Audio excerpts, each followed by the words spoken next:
Alrighty, so our next exercise, we're going to be working on triple extension, and we're also assessing how a few other moving components are going to be through this exercise. So when we start up, we want our kettlebells.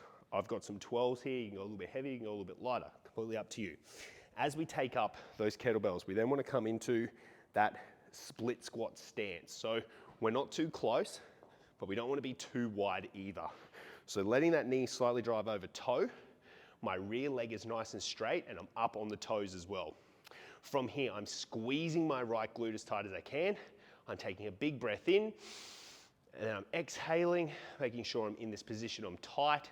From there, I'm still pushing and squeezing the glute of my right leg, but as you can see now, my left leg, as you can see now, my right heel is now elevated. So I'm holding this position, I'm staying in triple extension, I'm not overarching, and we're also making sure that we're not going into external rotation or too far internal rotation. However, that won't necessarily be the issue.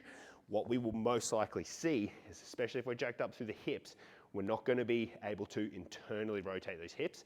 So you may start to see the hips open up like this. So again, very quickly guys, once we've taken up the weight, nice straight leg, triple extension. So we've got that extension through the hip.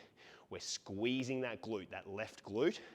We're going to take a big deep breath in. We then relax into the position, squeeze, locked, tight. We come up, making sure we can maintain this position and we're not opening up. So we're working on that internal rotation of the hips, not letting them externally rotate and open up.